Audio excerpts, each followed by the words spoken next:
पावसाळा चांगला सुरू झाला अमरावती जिल्ह्यामध्ये आणि शेतकऱ्यांनी सोयाबीनचं बियाणं पेरलं.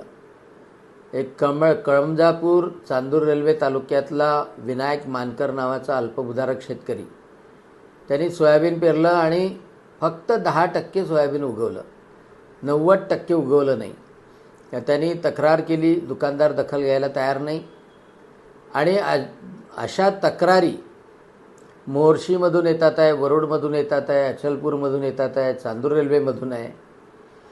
कोणती बूस्टर कंपनी आहे, त्या बूस्टर कंपनीचं बियाणं, हुतुतूचं बियाणं हे उगवलंच नाही आणि त्याच्यामुळं शेतकऱ्यावर मोठा भुर्दंड बसला आहे.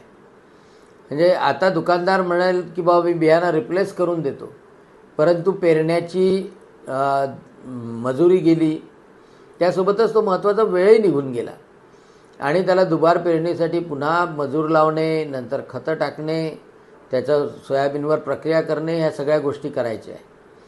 आणि म्हणून जिल्हा कृषी अधीक्षक अधिकाऱ्यांनी तातडीनं या सगळ्या गोष्टीची दखल घेणं अत्यावश्यक आहे. त्यासोबतच या सगळ्या गोष्टीचा रिपोर्ट राज्याच्या कृषी मंत्र्याला कळवणंसुद्धा आवश्यक आहे. या कंपन्यांवर आणि असं नकली सोयाबीन बियाणं विकणाऱ्या दुकानदारावर हे कारवाई करणं अतिशय आवश्यक आहे. आणि अनेक वृत्तपत्रामध्ये सुद्धा आलं. माझी सर्वांना विनंती आहे की ज्यांची अशी तक्रार असेल तर आपल्या तक्रारीची कॉपी माझ्या या व्हिडिओच्या कॉमेंट बॉक्समध्ये टाका. म्हणजे त्याचा पाठपुरावा माझ्यामार्फत निश्चितच जिल्हा कृषी अधीक्षक अधिकाऱ्याकडे, त्याचप्रमाणे जिल्हा नियोजनच्या बैठकीमध्ये पालकमंत्र्यांकडे केल्या जाईल. कोणत्याही शेतकऱ्याचं नुकसान होऊ नये, त्याला फसवणूक झाली असेल तर त्याला मोबदला मिळाला पाहिजे, हा माझा आग्रह राहणार आहे.